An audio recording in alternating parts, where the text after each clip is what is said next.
नमस्कार दोस्तों आप सबका मेरे YouTube channel APSC study show पर स्वागत है। दोस्तों हम LT ग्रेड और GIC प्रवक्ता के लिए सामान्य अध्ययन जो LT ग्रेड में 30 सवाल पूछे जाएंगे और GIC प्रवक्ता में 40 सवाल पूछे जाएंगे, उसके लिए हम उत्तर प्रदेश PCS के जो प्राथमिक परीक्षा के सवाल आए हैं, प्रारंभिक परीक्षा में पूछे गए सवालों को जो 2010 से लेकर के 2025 तक पूछे गए हैं उनको हम देख रहे हैं। उनमें हम सबसे पहले 2010 के सवाल में कल हमने 36 प्रश्नों को देखा था। आज हम 36 प्रश्न के आगे 37वें प्रश्न को देखेंगे। चलिए तो देर न करते हुए आज के सेशन की शुरुआत करते हैं। आप सबके सामने पहला सवाल है, भारत एवं विश्व के भूगोल वाले भाग से है, कथन और कारण वाला है। कथन पूछ रहा है, कह रहा है कि कथन दे रहा है कि दामोदर घाटी कॉरपोरेशन के विकास के पूर्व दामोदर नदी पश्चिम बंगाल में दुख की नदी मानी जाती थी। मतलब जब तक दामोदर घाटी कॉरपोरेशन का विकास नहीं हुआ था तब तक जो थी दामोदर नदी वो पश्चिम बंगाल के दुख की नदी मानी जाती थी, पश्चिम बंगाल में दुख की नदी के रूप में मानी जाती थी। कारण बता रहा है कि दामोदर अपने ऊपरी भाग में तीव्रता से प्रवाहित होती थी तथा निचले भाग में इसका बहाव बहुत धीमा हो जाता है। तो वही विकल्प बनाया है कि कथन और कारण दोनों सही हैं और दोनों एक दूसरे की सही व्याख्या कर रहे हैं। कथन और कारण दोनों सही है परंतु कथन कारण की व्याख्या नहीं कर रहा है। कथन सही है परंतु कारण गलत है और कथन गलत है परंतु कारण सही है। तो इसका जो सही जवाब है साथियों वो है ऑप्शन ए, कथन और कारण दोनों सही हैं।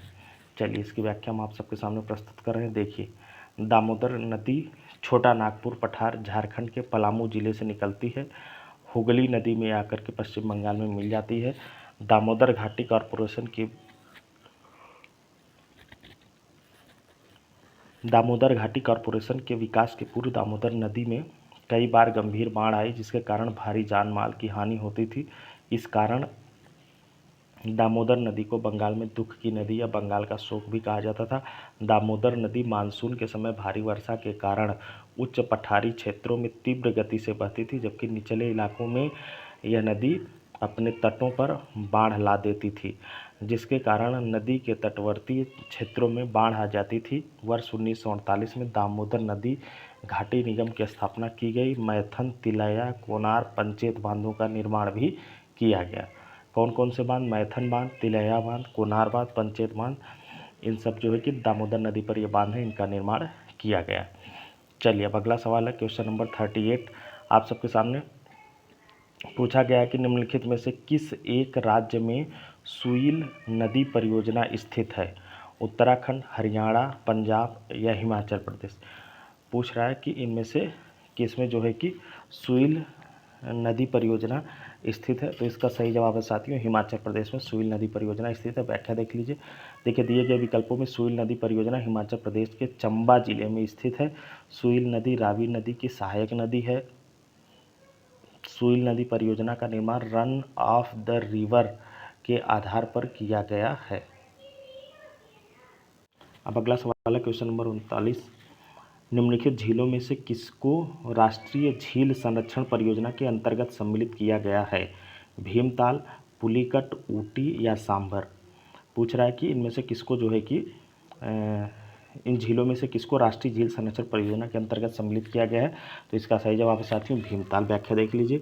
राष्ट्रीय झील संरक्षण परियोजना की शुरुआत वर्ष 2001 में केंद्रीय पर्यावरण, वन एवं जलवायु परिवर्तन मंत्रालय, वर्तमान में जो कि पर्यावरण, वन एवं जलवायु परिवर्तन मंत्रालय जिसका नाम कर दिया गया है, के द्वारा की गई थी। यह एक केंद्र प्रायोजित योजना है। इस परियोजना का उद्देश्य शहरी एवं अर्ध शहरी क्षेत्रों की झीलों को संरक्षण प्रदान करना था। वर्ष 2013 में राष्ट्रीय झील संरक्षण परियोजना तथा राष्ट्रीय आर्द्रभूमि संरक्षण कार्यक्रम को मिलाकर national plan for conservation aquatic ecosystem NPCA, जिसको शॉर्ट फॉर्म में कह सकते हैं, लाया गया। उपर्युक्त विकल्पों में से भीमताल उत्तराखंड में जो है को राष्ट्रीय झील संरक्षण परियोजना के अंतर्गत शामिल किया गया था। पुलिकट झील आंध्र प्रदेश तथा तमिलनाडु की सीमा पर स्थित है और ऊटी झील जो है ये तमिलनाडु में है, सांभर झील राजस्थान में है। तो ये जो भीमताल तो इसका संबंधित सही सवाल था, लेकिन यहीं पे पुलिकट झील भी आप लोग जान जाइए कि पुलिकट झील कहाँ, आंध्र प्रदेश और तमिलनाडु की सीमा पर है, और जो ऊटी झील है वह तमिलनाडु में है और सांभर झील जो है वो राजस्थान में। अब अगला सवाल है साथियों क्वेश्चन नंबर 40, निम्नलिखित में से कौन सी नदी रिफ्ट घाटी से होकर बहती है? गंगा, ब्रह्मपुत्र, नर्मदा, कृष्णा। तो इसका सही जवाब हो जाएगा नर्मदा नदी जो है वो रिफ्ट घाटी से होकर के बहती है। इसकी व्याख्या देख लीजिए। देखिए, तनाव मूलक बल के कारण जब दो समानांतर भ्रंशों के बीच का चट्टानी भाग नीचे धंस जाता है तो इस प्रकार से निर्मित घाटी को भ्रंश घाटी या रिफ्ट वैली कहते हैं। भारत में नर्मदा, ताप्ती तथा दामोदर नदियाँ भ्रंश घाटी से होकर बहती हैं, अतः उपर्युक्त विकल्पों में से विकल्प सी सही है। नर्मदा नदी अमरकंटक पहाड़ी मध्य प्रदेश से निकलती है और अरब सागर की खम्बात की खाड़ी में गिरती है। सरदार सरोवर परियोजना इसी नदी पर है। तो नर्मदा नदी कहाँ से निकलती है? अमरकंटक पहाड़ी जो कि एमपी में, वहाँ से निकलती है और अरब सागर के खम्बात की खाड़ी में जाकर के गिर जाती है। इस पर जो एक परियोजना है उसका नाम है सरदार सरोवर परियोजना। मल्टीपल टाइम पूछा जाता है, आप लोग याद रख लीजिएगा। देखिए, अब अगला सवाल है क्वेश्चन नंबर 41। जंगली गधों का अभ्यारण्य कहाँ है? यूपी में, असम में, गुजरात में, राजस्थान में। तो इसका सही जवाब है साथियों गुजरात में। व्याख्या देख लीजिए। जंगली गधों का अभ्यारण्य गुजरात में या गुजरात के लघु कच्छ रण में स्थित है। यह 4,954 वर्ग किलोमीटर क्षेत्र में फैला हुआ है। यह भारत का सबसे बड़ा अभ्यारण्य है।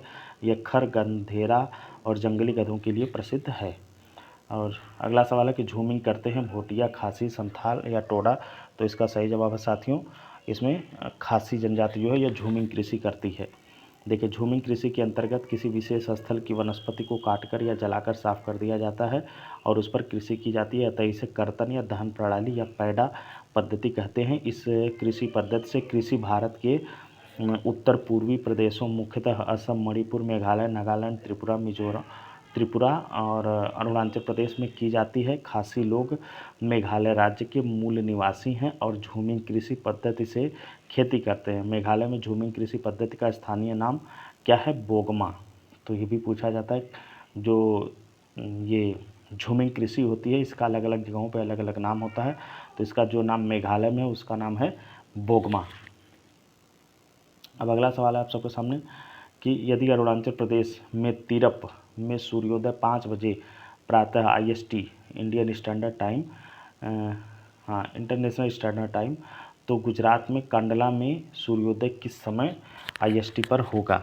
तो इसका जो सही विकल्प दिया है उसमें से फिर हम बताएंगे कौन सा सही है विकल्प। विकल्प है लगभग 5:30 प्रातः, लगभग 6 प्रातः, लगभग 7 प्रातः, लगभग 7:30 प्रातः। तो इसका जो सही जवाब है साथियों वो है लगभग 7 जो है कि प्रातः। देख लीजिए व्याख्या। देखिए, अरुणाचल प्रदेश तिरप और गुजरात के कांडला के देशांतरी विस्तार में लगभग 26 डिग्री 30 मिनट ईस्ट का अंतर है, जिसके कारण दोनों के बीच लगभग 2 घंटे का समय अंतराल आ जाता है। इस कारण जब अरुणाचल प्रदेश के तिरप में प्रायः 5 बजे सूर्योदय होता है तो गुजरात में 7 बजे सूर्योदय होगा। भारत का जो मानक समय है वो 82.5 डिग्री पूर्वी देशांतर निर्धारित किया गया, जो ग्रीनविच टाइम से 5 घंटा 30 मिनट आगे है। अब क्वेश्चन नंबर 44 है, कथन और कारण वाला है। कथन दे रहा है कि मध्य प्रदेश को भारत का इथियोपिया कहा जाता है। कारण में बता रहा है कि उसके प्रमुख लक्षण अत्यधिक बाल मृत्यु दर एवं कुपोषण हैं। और तो वही विकल्प होगा कि कथन और कारण दोनों सही है, दोनों एक दूसरे की व्याख्या कर रहे हैं। कथन और कारण दोनों सही है, एक दूसरे की व्याख्या नहीं कर रहे हैं। कथन सही है, कारण गलत है। कथन गलत है, कारण सही है। तो देख लेते हैं, इसका जो सही जवाब है वो है ऑप्शन ए। ऑप्शन ए, कथन और कारण दोनों सही है। देखिए, 2008 में जारी, आज भी ये आंकड़ा जो है कि मध्य प्रदेश में ही सबसे ज़्यादा है। देखिए, 2008 में जारी भारतीय राज्य भूख सूचकांक के अनुसार मध्य प्रदेश का स्कोर, ये याद मत रखिएगा क्योंकि पुराना डेटा है, ये अपडेट हम करा देंगे आप लोगों को। तो बस इतना जानिए कि इसको, मध्य प्रदेश को इथियोपिया क्यों कहा जाता है, क्योंकि मध्य प्रदेश का आज भी जो है कि बाल मृत्यु दर सबसे ज़्यादा है और कुपोषण। अगला सवाल क्वेश्चन नंबर 45 कि भारत के किस महानगर में वार्षिक प्रति व्यक्ति सर्वाधिक ठोस अपशिष्ट उत्पन्न होता है? बंगलुरु, चेन्नई, दिल्ली और मुंबई। तो इसका जो सही जवाब है साथियों वो है मुंबई। देख लीजिए, व्याख्या देख लीजिए। भारत में मुंबई महानगर में वार्षिक प्रति व्यक्ति सर्वाधिक ठोस अपशिष्ट उत्पन्न होता है। वर्ष 2018 में भारत के 5.29 करोड़ मैट्रिक टन ठोस अपशिष्ट में महाराष्ट्र 82.38 लाख मैट्रिक टन ठोस अपशिष्ट करता है। तो ये पुराना डेटा है, वो मत याद रखिएगा, बस ये जानिएगा कि सबसे ज़्यादा अपशिष्ट कहाँ पर निकलता है, वो मुंबई में एक दिन में। मीथेन जिसके वायुमंडल में उपस्थित है वह है, मीथेन कह रहा है कि जिसके वायुमंडल में उपस्थित है वह है चंद्रमा, सूर्य, बृहस्पति, तो मंगल तो इसका सही जवाब है साथियों बृहस्पति। व्याख्या देख लीजिए, उपयुक्त विकल्पों में से बृहस्पति के वायुमंडल में मीथेन गैस पाई जाती है। इसके अलावा वायुमंडल में हाइड्रोजन गैस, हीलियम एवं अमोनिया गैस भी पाई जाती है। मंगल ग्रह के वायुमंडल में कार्बन डाइऑक्साइड, नाइट्रोजन, आर्गन व कार्बन डाइऑक्साइड जैसे गैसें विद्यमान हैं। चंद्रमा पर वायुमंडल अनुपस्थित है, चंद्रमा पर वायुमंडल है ही नहीं है। और सूर्य का वायुमंडल विभिन्न परतों में पाया जाता है। फोटोस्फीयर में 90% हाइड्रोजन और 9% हीलियम, 1% जो है कि भारी तत्व पाया जाता है। क्वेश्चन नंबर 47 है आप सबके सामने कि उत्तरी ध्रुवीय प्रकाश के लिए वायुमंडल की कौन सी परत जिम्मेदार है? क्षोभमंडल, तापमंडल, आयनमंडल, बहिर्मंडल। तो इसका सही जवाब है साथियों आयनमंडल। देख लीजिए, आयनमंडल का विस्तार समुद्र तल से 80 से 640 किलोमीटर के मध्य पाया जाता है। इस मंडल में ऊंचाई के साथ साथ कई परतों का विकास होता है। आयनमंडल में उच्च आवृत्ति वाली रेडियो तरंगों का परावर्तन होता है। इसमें ध्रुवीय प्रकाश, जिसको अरोरा लाइट्स कहते हैं, तो दक्षिणी और उत्तरी ध्रुव के हिसाब से अरोरा ऑस्ट्रियालिस और अरोरा बोरियालिस उनका नाम है। तो इसमें ध्रुवीय प्रकाश, किसमें? आयनमंडल में ध्रुवीय प्रकाश की मौजूदगी होती है। ध्रुवीय प्रकाश का निर्माण तब होता है जब सूर्य के वातावरण से निकलने वाले विद्युत आवेशित कणों का टकराव पृथ्वी के वायुमंडल में गैसीय कणों से होता है। यह ध्रुवीय प्रकाश उत्तरी ध्रुवीय प्रकाश अरोरा बोरियालिस, जब ये उत्तरी ध्रुव में होगा तो अरोरा बोरियालिस इसको कहेंगे, और जब दक्षिणी प्रकाश मतलब दक्षिणी ध्रुव में होगा तो दक्षिणी प्रकाश को क्या कहते हैं? अरोरा ऑस्ट्रियालिस के रूप में पाया जाता है। चलिए, अब अगला सवाल है आप सबके सामने। 90 डिग्री पूर्वी कटक अवस्थित है। 90 डिग्री पूर्वी कटक अवस्थित है अटलांटिक महासागर में, हिंद महासागर में, प्रशांत महासागर में, भूमध्य सागर में। तो इसका सही जवाब साथियों हिंद महासागर में। देख लीजिए, 90 डिग्री पूर्वी कटक भारतीय महासागर या हिंद महासागर में अवस्थित है। यह बंगाल की खाड़ी के अंतर्गत अवस्थित है। अब क्वेश्चन नंबर 49 है, निम्नलिखित देशों में से कौन भूमध्य रेखा पर अवस्थित है? Brunei, Colombia, Kenya, Venezuela. कह रहा है कि कौन भूमध्य रेखा पर अवस्थित है। और देखिए, एक से अधिक विकल्प बनाया है, कूट दिया है कि केवल एक या दो, दो या तीन, तीन एवं चार, एक एवं चार। तो इसका जो सही जवाब है साथियों वो है, देखिए, भूमध्य रेखा पर अवस्थित जो देश हैं वो है कोलंबिया, और विकल्पों में से जो है वो है कोलंबिया और केन्या। तो इसका सही जवाब हो जाएगा साथियों ऑप्शन बी, 2 और 3। देख लीजिए व्याख्या, हाँ देखिए बी सही है। उपयुक्त विकल्पों में से कोलंबिया तथा केन्या भूमध्य रेखा पर अवस्थित है। भूमध्य रेखा पर कुल 13 देश अवस्थित हैं।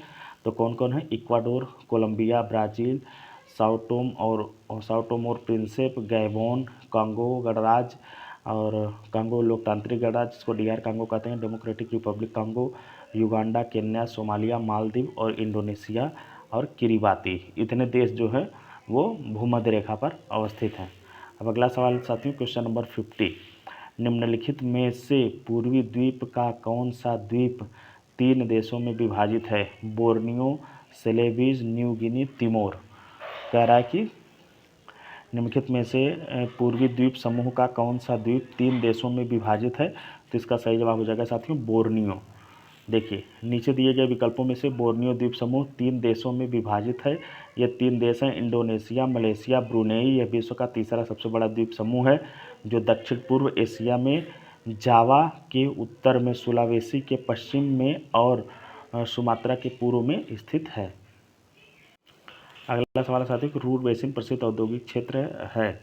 चीन का, जर्मनी का, जापान का या यूनाइटेड किंगडम का? तो इसका सही जवाब है साथियों इसका सही जवाब है रूर बेसिन जो है वह जर्मनी का है। देख लीजिए, रूर बेसिन जर्मनी का प्रसिद्ध औद्योगिक क्षेत्र है। रूर बेसिन में कोयला प्रमुख रूप से पाया जाता है। इस कारण रूर बेसिन को जर्मनी का काला प्रदेश कहा जाता है। इस बेसिन को जर्मनी का औद्योगिक हृदय स्थल भी कहा जाता है। रूर नदी राइन नदी की सहायक नदी है। इस क्षेत्र में जर्मनी की अधिकांश जनसंख्या का संकेंद्रण पाया जाता है। अब देखिए, सूची 1 सूची 2 का जो मिलान करने को दिया है, एटना, विसुवियस और रॉस द्वीप और इक्वाडोर इनके सामने है। मतलब ये ज्वालामुखी है और ज्वालामुखी वाले कहाँ पे अवस्थित है पर्वत, देख लीजिए। हाँ, आगे है ये रिबस और कोटोपैक्सी, फिर इनके सामने इटली और सिसिली। तो इसका जो हम बता दे रहे हैं साथियों उस हिसाब से जो है कि हम लोग इसका देखिए कूट मैच करा लेंगे। कूट दिया है कि वो चुना है कि कौन किससे सुमेलित है। तो एटना जो है ये साथियों सिसिली में है, एटना सिसिली में है, और विसुवियस इटली में है, और येरेबिस जो है येरेबिस रॉस द्वीप में है, और कोटोपैक्सी तो आप लोग जानते हैं इक्वाडोर में है। तो इसका जो सही विकल्प हो जाएगा वो हो जाएगा ऑप्शन बी। देखिए Etna Sicily, Vesuvius Italy, Erebus Ross द्वीप और कोटोपैक्सी इक्वाडोर। अब आगे है क्वेश्चन नंबर 53। क्वेश्चन नंबर 53 में है कि निम्नलिखित सिल्वर लवणों में से किसको कृत्रिम वर्षा उत्पन्न करने के लिए प्रयुक्त किया जाता है? Silver chloride, silver bromide, silver nitrate, silver iodide. तो इसका सही जवाब है साथियों सिल्वर आयोडाइड। देखिए दिए गए विकल्पों में से सिल्वर आयोडाइड को कृत्रिम वर्षा उत्पन्न करने के लिए प्रयुक्त किया जाता है। सिल्वर आयोडाइड का छिड़काव गुब्बारों या विमानों से बादलों पर किया जाता है, जिससे इसका घनत्व बढ़ जाता है और बादल में छुपे पानी के कण धरती पर आ जाते हैं। अब क्वेश्चन नंबर 54 है कि किस मृदा को कम सिंचाई की आवश्यकता होती है? किस मृदा को कम सिंचाई की आवश्यकता होती है क्योंकि वह मृदा नमी को रोक रखती है? जलोढ़ मृदा, काली मृदा, लाल मृदा या लेटराइट मृदा। तो इसका जो सही जवाब है साथियों वो है ब्लैक सॉइल।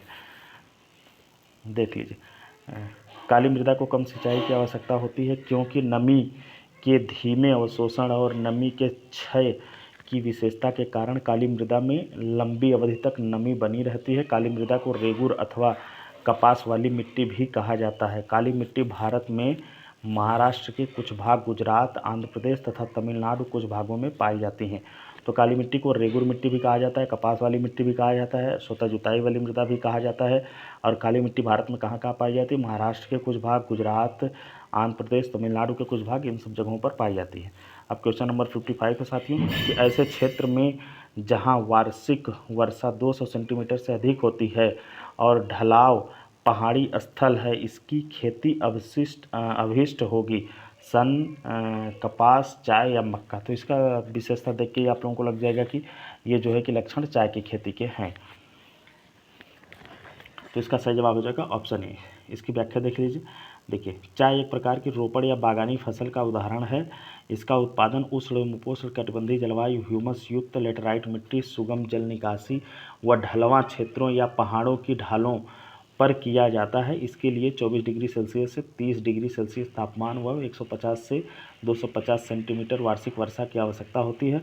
अतः उपर्युक्त विकल्पों में से ऑप्शन सी सही है। मक्का की खेती के लिए 50 से 70 डिग्री सेंटीमीटर वर्षा वार्षिक तापमान की आवश्यकता 50 से 70 सेंटीमीटर वार्षिक वर्षा की आवश्यकता होती है। और कपास की खेती के लिए वार्षिक वर्षा जो है वो 50 से 100 सेंटीमीटर की आवश्यकता होती है। और सन की खेती के लिए 160 से 200 सेंटीमीटर वार्षिक वर्षा की आवश्यकता होती है। तो ये साथियों ज्योग्राफी से संबंधित सवाल थे। अब इन्वायरमेंट और इकोलॉजी से संबंधित जो 2010 के उत्तर प्रदेश विशेष के प्रारंभिक परीक्षा में सवाल आए हैं उनमें हम आते हैं। तो क्वेश्चन नंबर पहला है कि निम्नलिखित में से कौन एक जैव अभ्यारण्य यूनेस्को के जैव अभ्यारण्य के विश्व तंत्र की सूची में सम्मिलित नहीं है? सिमलीपाल, सुंदरवन, मन्नार की खाड़ी, नीलगिरी। तो इसका जो इसमें पूछा साथियों कि कौन सा जैव अभ्यारण्य यूनेस्को के जैव अभ्यारण्य विश्व तंत्र की सूची में सम्मिलित नहीं है? तो इसका देखिए स्टार लगा है। अब देखते हैं इसकी व्याख्या क्यों स्टार लगा है। देखिए उपर्युक्त विकल्पों में से सिमलीपाल सही है, लेकिन 2009 में सिमलीपाल को यूनेस्को से मान्यता प्रदान कर दी थी। वर्तमान में यूनेस्को द्वारा भारत के 12 अभ्यारण्यों को विश्व तंत्र नेटवर्क की सूची में शामिल किए जा चुके हैं। जो सूची इस प्रकार है। अब शायद साथियों 12 20 टोटल 18 हैं, जिनमें से 12 जो है कि यूनेस्को के सूची में शामिल हैं। देख लीजिए व्याख्या। नीलगिरी सन 2000 में सबसे पहले यूनेस्को के सूची में शामिल हुआ था। मन्नार की खाड़ी सन 2001 में, सुंदरबन 2001 में, नंदा देवी 2004 में, नोकरेक 2009 में, पंचमढ़ी 2009 में, सिमलीपाल 2009 में, अचानकमार अमरकंटक 2012 में, ग्रेट निकोबार 2013 में, अगस्त्यमाला जैवमंडल 2016, जैवमंडलागार 2016, कंचनजंगा 2018 और पन्ना 2020 में। अगला सवाल है क्वेश्चन नंबर 57। यूनेस्को ने अंतर्राष्ट्रीय मान्यता प्रदान की है नीलगिरी जैवमंडल को, नंदा देवी जैवमंडल को, मानस जैवमंडल को और सिमलीपाल जैवमंडल को। और इसमें जो है कि कूट बना के दिया है 1 2 या 1 3 या 2 3 या 2 4। तो इसका जो सही जवाब है साथियों वो है देखिए इसमें से यूनेस्को की अंतर्राष्ट्रीय मान्यता प्रदान जो लिस्ट है उसमें नीलगिरी है और नंदा देवी है। मानस और सिमलीपाल ये दो नहीं है। ठीक है, तो चलिए इसकी व्याख्या देखते हैं। देखिए यूनेस्को ने नीलगिरी तथा नंदा देवी जैवमंडल को अंतर्राष्ट्रीय मान्यता प्रदान की है। हालांकि 2009 में सिमलीपाल को भी यूनेस्को ने अंतर्राष्ट्रीय मान्यता प्रदान की है। 2009 में सिमलीपाल को भी मान्यता प्रदान हो गई थी, लेकिन नीलगिरी और नंदा देवी जो है उसमें, तो इस हिसाब से जब 2-2 का जोड़ा चुनना है तो वही सही है। लेकिन अब याद रखिएगा कि सिमलीपाल भी है, बाकी टोटल 18 में से 12 जो है कि यूनेस्को की सूची में शामिल है। क्वेश्चन नंबर 58 है कि निम्नलिखित में से कौन सा कारक जैव विविधता के ह्रास के लिए सर्वाधिक महत्वपूर्ण कारक है? आनुवांशिक आत्मसातकरण, परभक्षियों का नियंत्रण, प्राकृतिक वास का विनाश और कीट नियंत्रण। कह रहा है कि निम्नलिखित में से कौन सा कारक जैव विविधता के ह्रास के लिए सर्वाधिक महत्वपूर्ण कारक है? तो जैव विविधता के लिए इनमें से साथियों प्राकृतिक वास का जो विनाश है वो सबसे ज़्यादा महत्वपूर्ण कारक है जैव विविधता के विनाश के लिए। देखिए दिए गए विकल्पों में से प्राकृतिक वास का विनाश होना जैव विविधता का ह्रास के लिए सर्वाधिक महत्वपूर्ण कारक माना जाता है। प्राकृतिक वास के विनाश के कारणों में अंधाधुंध दोहन की प्रक्रिया के कारण जंगल, आर्द्रभूमि क्षेत्र, घास के मैदानों आदि का नष्ट होना शामिल है। अब क्वेश्चन नंबर 59 है कि आज कार्बन डाइऑक्साइड के उत्सर्जन में सर्वाधिक योगदान करने वाला देश कौन है? चीन, जापान, रसिया और यूएसए। तो इसका सही जवाब है, उस समय जो है कि रूस था, लेकिन अब यूएसए नंबर 1 पर है। देखिए ऊपर विकल्पों में कार्बन डाइऑक्साइड के उत्सर्जन के लिए सर्वाधिक योगदान देने वाला चीन है। चीन और यूएसए में जो है कि अप डाउन होता रहता है, लेकिन आप लोग करंट में जो है उसको देख लीजिएगा। इसमें तो रूस दिया है, सही नहीं है, लेकिन व्याख्या में देखिए चीन का नाम दिया है। तो चीन और यूएसए में जो है कि अप डाउन होते रहते हैं कार्बन के उत्सर्जन के मामले में। आपको देखिए सामान्य विज्ञान एवं प्रौद्योगिकी संबंधित जो सवाल हैं उनको हम देखते हैं। पहला सवाल है कि एक अंतरिक्ष यान जो चक्कर लगा रहा है से एक सेब छोड़ा जाता है तो वह पृथ्वी की ओर गिरेगा, कम गति से गतिमान होगा, अंतरिक्ष यान के साथ साथ उसी गति से गतिमान होगा, और अधिक, या ऑप्शन डी जो दिया है कि अधिक गति से गतिमान रहेगा। तो इसका जो सही जवाब है साथियों वो है ऑप्शन सी सही है कि अंतरिक्ष यान के साथ साथ उसकी गति गतिमान होगा। देखिए चक्कर लगा रहे अंतरिक्ष यान से यदि एक सेब छोड़ा जाता है तो वह अंतरिक्ष में गुरुत्वाकर्षण बल के अभाव के कारण अंतरिक्ष यान के साथ साथ उसी गति से गतिमान रहेगा। क्वेश्चन नंबर 61 है, वायुमंडल हमारे ऊपर बहुत अधिक दबाव डालता है परंतु हम इसका अनुभव नहीं करते हैं क्योंकि हमारा रक्त वायुमंडल के दबाव से कुछ अधिक दबाव डालता है। हम इसके अभ्यस्त हैं। ऑप्शन सी है कि हमारी हड्डियां काफ़ी मजबूत और दबाव को सहन कर लेती हैं। हमारे सर का सतही क्षेत्रफल बहुत छोटा होता है। तो इनमें से जो सही जवाब साथियों वो है ऑप्शन ए सही है कि हमारा रक्त वायुमंडल के दबाव से कुछ अधिक दबाव डालता है। इसकी व्याख्या देख लीजिए। देखिए वायुमंडल हमारे ऊपर बहुत अधिक दबाव डालता है परंतु हम इसका अनुभव नहीं करते हैं क्योंकि हमारा रक्त वायुमंडल के दबाव से कुछ अधिक दबाव डालता है। अब क्वेश्चन नंबर 62 है आप सबके सामने कि हाइड्रोजन बम निम्नलिखित में से किस सिद्धांत पर आधारित है? नियंत्रण संलयन अभिक्रिया, अनियंत्रित संलयन अभिक्रिया, नियंत्रित विखंडन अभिक्रिया, अनियंत्रित विखंडन अभिक्रिया। तो इसका सही जवाब है साथियों अनियंत्रित संलयन क्रिया। हाइड्रोजन बम और परमाणु बम जो है कि अनियंत्रित विखंडन क्रिया पर आधारित है और हाइड्रोजन बम अनियंत्रित संलयन क्रिया पर आधारित है जो परमाणु बम से भी ज़्यादा खतरनाक होता है। देख लीजिए व्याख्या। देखिए हाइड्रोजन बम अनियंत्रित नाभिकीय संलयन पर आधारित है क्योंकि नाभिकीय संलयन के लिए उच्च दाब तथा उच्च ताप की आवश्यकता होती है, इसलिए हाइड्रोजन बम में नाभिकीय संलयन प्रक्रिया करने हेतु पहले परमाणु विस्फोट कराया जाता है। परमाणु विस्फोट के कारण वह उच्च ताप और दाब प्राप्त हो जाता है जिससे नाभिकीय संलयन हो। नाभिकीय संलयन में विखंडन से ज़्यादा ऊर्जा उत्पन्न होती है, अतः हाइड्रोजन बम परमाणु बम से अधिक विध्वंसकारी होते हैं। अब क्वेश्चन नंबर 63 है आप सबके सामने। डॉक्टरों द्वारा मरीजों के उदर के अंदर का परीक्षण एंडोस्कोप द्वारा किया जाता है जो निम्नलिखित में से किस सिद्धांत पर कार्य करता है? प्रकाश परावर्तन, प्रकाश के विसर्जन, प्रकाश के सकल आंतरिक परावर्तन, प्रकाश के अपवर्तन। तो इसका जो सही जवाब है साथियों वो है प्रकाश का सकल आंतरिक परावर्तन। देख लीजिए मानव शरीर के आंतरिक भाग में चिकित्सकीय निरीक्षण है तो एंडोस्कोप का प्रयोग किया जाता है। पहले तो ये याद रख लीजिएगा मानव शरीर के आंतरिक भागों के चिकित्सकीय निरीक्षण के लिए किसका प्रयोग किया जाता है? एंडोस्कोप का। और यह किस सिद्धांत पर कार्य करता है? तो एंडोस्कोप जो प्रकाशीय तंतु पर आधारित प्रणाली है जो प्रकाश के सकल या पूर्ण आंतरिक परिवर्तन के सिद्धांत पर कार्य करती है। अब आगे क्वेश्चन नंबर 64 है, कथन कारण वाला है। निम्नलिखित कथनों पर विचार कीजिए। कथन है कि यदि फ्रीजर पर बर्फ इकट्ठी होती है तो रेफ्रिजरेटर में शीतलन बुरी तरह प्रभावित हो जाता है। कारण है कि बर्फ एक दुर्बल चालक है। सही उत्तर का चयन कीजिए। वही कथन कारण वाला है, तो वही 4 विकल्प जो हैं कि परमानेंट वही रहेंगे। तो इसका जो सही जवाब है वो ये है कि कथन और कारण दोनों सही है, दोनों एक दूसरे की व्याख्या कर रहे हैं। तो इस तरह से ऑप्शन ए सही हो जाएगा। अब इसकी व्याख्या देख लीजिए। देखिए, रेफ्रिजरेटर में फ्रीजर ऊपर की ओर बनाया जाता है। इसका कारण यह है कि फ्रिज में निचले भाग की गर्म वायु ऊपर की ओर उठती है जो फ्रीजर से टकराकर ठंडी हो जाती है तथा फ्रीजर में उपस्थित ठंडी वायु से अधिक घनत्व के कारण नीचे की ओर गति करती है तथा पूरे फ्रिज को ठंडा कर देती है। लेकिन जब फ्रीजर पर बर्फ़ इकट्ठी होती है तो रेफ्रिजरेटर में सम्मोहन की प्रक्रिया प्रभावित होती है क्योंकि बर्फ़ ऊष्मा का कुचालक होती है। इस कारण कथन ए और आर दोनों सही है और कथन ए का सही स्पष्टीकरण भी है। अब अगला सवाल है क्वेश्चन नंबर 65 आप सबके सामने कि दूरदृष्टि दोष वाले व्यक्ति के संबंध में निम्नलिखित कथनों में से कौन सा एक सही नहीं है? व्यक्ति दूर के पिंडों को स्पष्टतः देख सकता है, लेंस का नाभ्यंतर अधिक होता है। ऑप्शन सी है कि निकट के पिंडों का प्रतिबिंब रेटिना के पीछे फोकस होता है। और ऑप्शन डी है कि इस दोष को ठीक करने के लिए अवतल लेंस का उपयोग किया जाता है। तो इसका सही जवाब है साथियों ऑप्शन डी। देख लीजिए ऑप्शन डी, दूरदृष्टि दोष वाले व्यक्ति के संबंध में उपर्युक्त कथनों में से कथन डी सही नहीं है। पूछ रहा है कौन सही नहीं है, तो यही सही नहीं है। दूरदृष्टि दोष वाले व्यक्ति के संबंध में उपर्युक्त कथनों में से कथन डी सही नहीं है।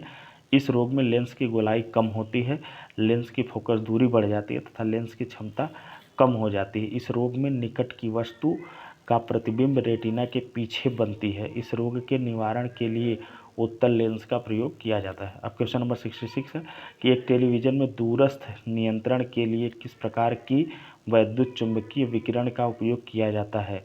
अवरक्त, पराबैंगनी, दृश्य, इनमें से कोई नहीं।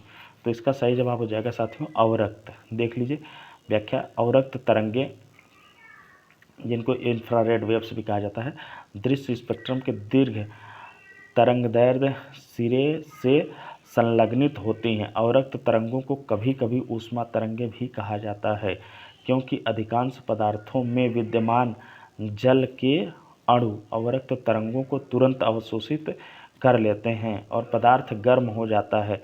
अवरक्त तरंगों का प्रयोग टेलीविज़न के रिमोट या दूरस्थ नियंत्रण के लिए किया जाता है।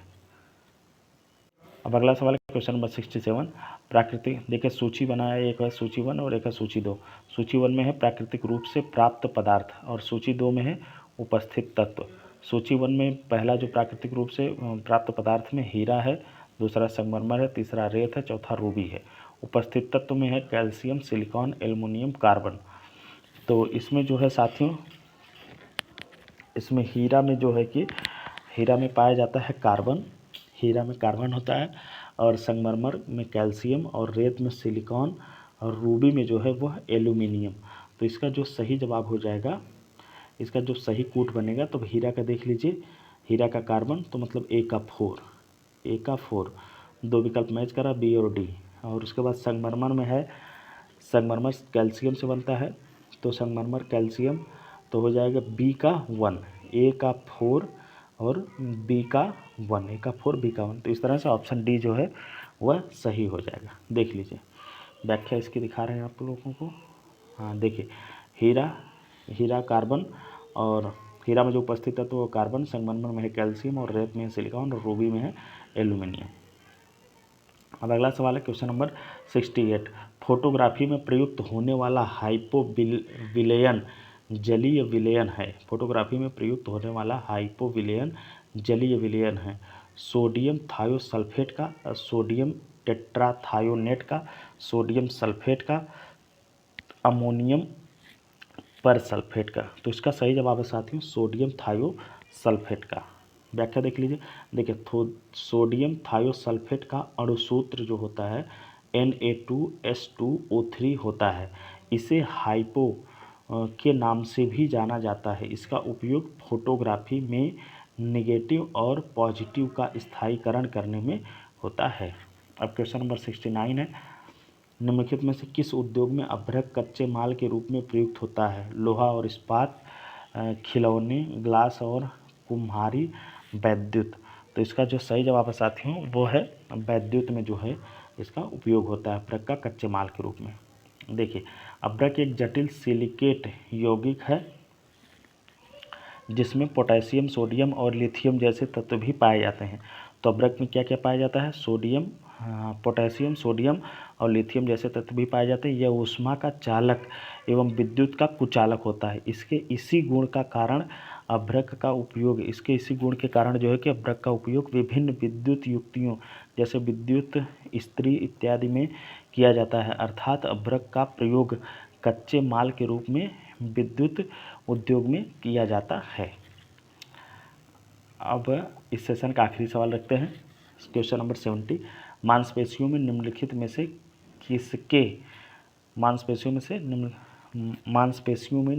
से किसके एकत्र होने से थकान होती है? लैक्टिक अम्ल, बेंजोइक अम्ल, पाइरुविक अम्ल या यूरिक अम्ल। तो इसका जो सही जवाब है साथियों वो है लैक्टिक अम्ल। व्याख्या देख लीजिए।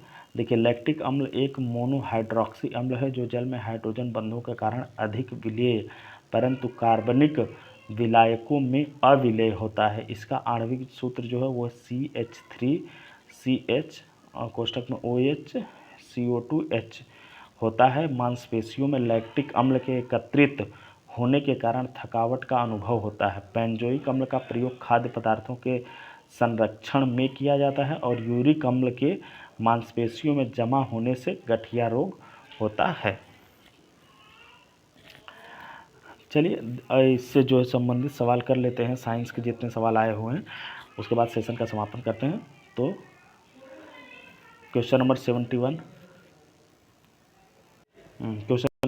है साथियों, निम्नलिखित यौगिकों में कौन सा एक शांतिकारक औषधि के रूप में प्रयुक्त होता है? कह रहा है कि निम्नलिखित यौगिकों में से कौन सा एक शांतिकारक औषधि के रूप में प्रयुक्त होता है? Potassium bromide, calcium chloride, ethyl alcohol या फास्फोरस ट्राइक्लोराइड।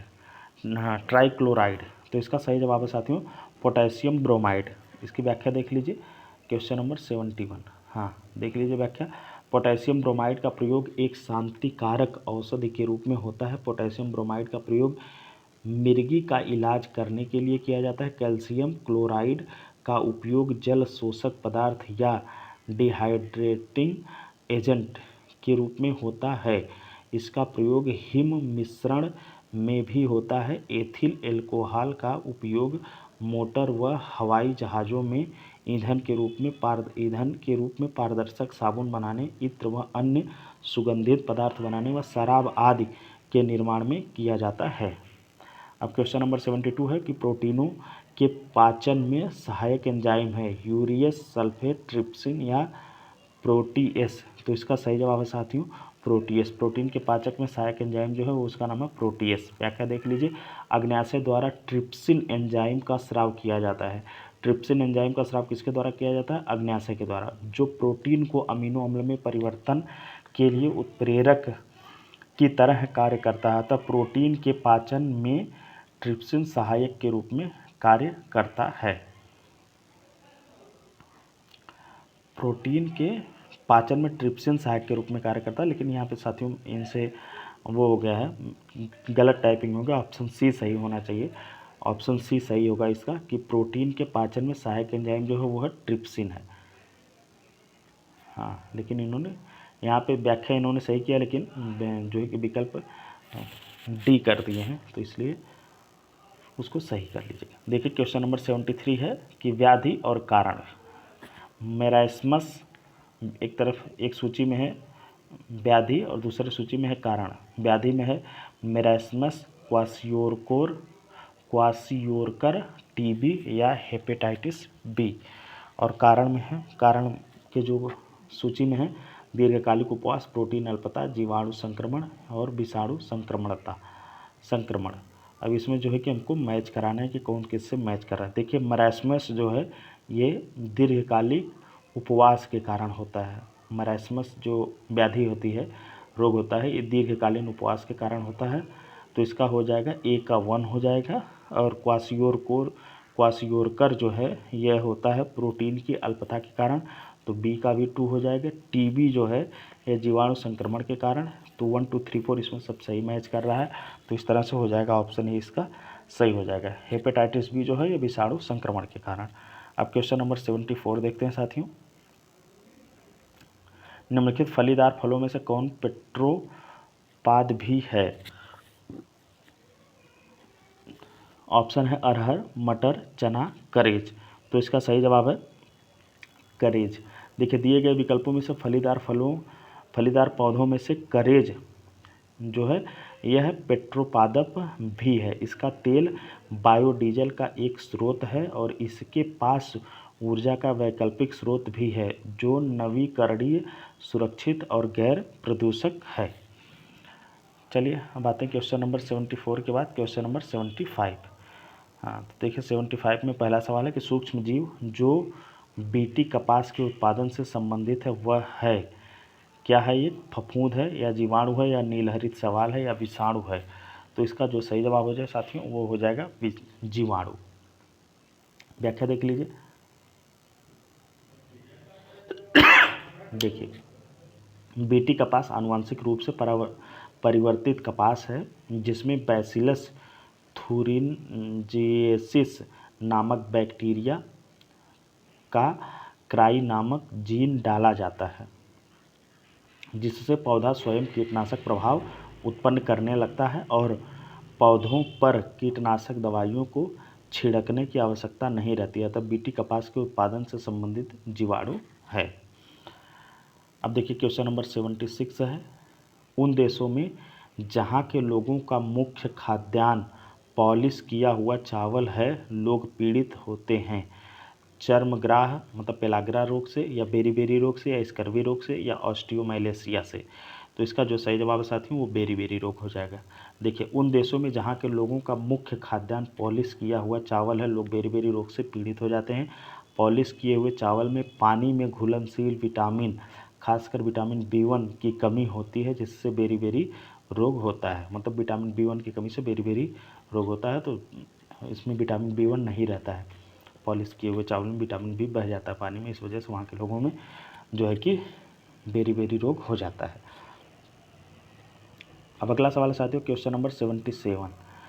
हाँ देखिए 77 निम्नलिखित में से कौन एक ऐसा पदार्थ है जो समुद्र में बहुतायत में प्राप्त होता है और एक विशिष्ट कमी वाली व्याधि में दिया जाता है? लौह, विटामिन ए, फ्लोरीन, आयोडीन। तो इसका जो सही जवाब है साथियों वो हो जाएगा आयोडीन। देखिए आयोडीन समुद्र में बहुतायत से प्राप्त होता है और इसकी कमी से घेंघा या गलगंड जिसको गॉइटर कहते हैं नामक रोग हो जाता है। आयोडीन के अन्य मुख्य स्रोतों में हरी पत्तेदार सब्जियां, आयोडीन युक्त नमक आदि हैं। आयोडीन के अन्य मुख्य स्रोतों में। हाँ तो देखिए क्वेश्चन नंबर 78 है कि साल्क टीका निम्नलिखित में से किस व्याधि से संबंधित है? कह रहा है कि साल्क टीका निम्नलिखित में से किस व्याधि से संबंधित है? चेचक, टिटेनस, टीबी या पोलियो। तो इसका जो सही जवाब है साथियों वो हो जाएगा पोलियो। देखिए जोनास साल्क ने इसकी खोज किया था इसीलिए उनके नाम पर ही इसका नाम साल्क टीका रख दिया है। देखिए साल्क टीके के आविष्कारकर्ता जोनास साल्क थे जिसका संबंध पोलियो व्याधि से है। पोलियो रोग निस्यंदी विषाणु के कारण होता है। इस रोग का प्रभाव केंद्रीय नाड़ी संस्थान पर होता है तथा रीढ़ की हड्डी और आंत की कोशिकाएं नष्ट हो जाती हैं। अतः इस व्याधि से प्रतिरक्षा के लिए साल्क टीका लगाया जाता है। चेचक के टीके का आविष्कार एडवर्ड जेनर ने किया था। अब देखिए अगला सवाल है क्वेश्चन नंबर 79 में कह रहा है कि इनमें से कौन सा एक सुमेलित नहीं है। इधर 3 दिया है, एक 4 उधर है, दिखा रहे हैं स्लाइड में। देखिए पहले 3 देख लीजिए। जीन संबंधन एवं पुनर्योगज DNA प्रौद्योगिकी। इसके सामने दिया है आनुवांशिक अभियंत्रण। और ऑप्शन बी है कि गर्भस्थ शिशु में आनुवंशिक व्याधियां जांचने के लिए निदान सूचक परीक्षण।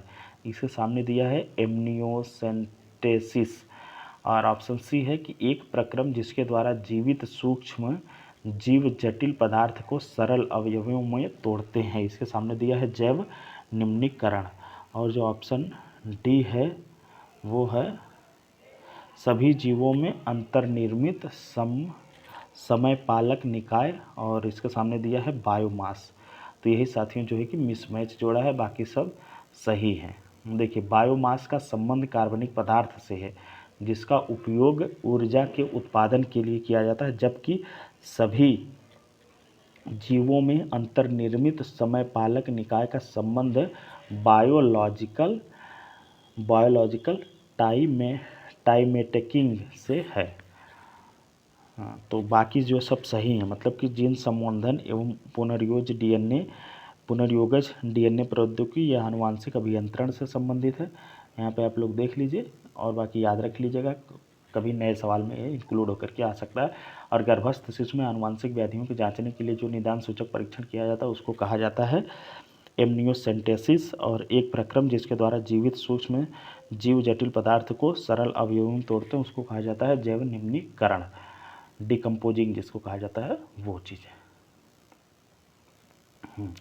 अब देखिए अगला सवाल आप सबके सामने, और आज के सेशन का ये आखिरी सवाल होगा, क्योंकि इसके बाद जो है कि भारत के संविधान के सवाल शुरू होंगे, उसको हम नए सेशन में आप लोगों को कराएंगे। देखिए, कंप्यूटर वायरस होता है एक फफूंद बैक्टीरिया IC7344 सॉफ्टवेयर प्रोग्राम। तो इसका सही जवाब हो जाएगा सॉफ्टवेयर प्रोग्राम। व्याख्या देख लीजिए, कंप्यूटर वायरस एक प्रकार का सॉफ्टवेयर प्रोग्राम है जो इलेक्ट्रॉनिक कोड के रूप में निहित होता है। इसका उपयोग कंप्यूटर में समाहित सूचनाओं को समाप्त करने के लिए किया जाता है। तो साथियों, आज के सेशन में इतना ही। अगर आप लोगों को वीडियो अच्छा लगा हो तो आप लोग चैनल को सब्सक्राइब करिए और वीडियो को लाइक करिए। धन्यवाद।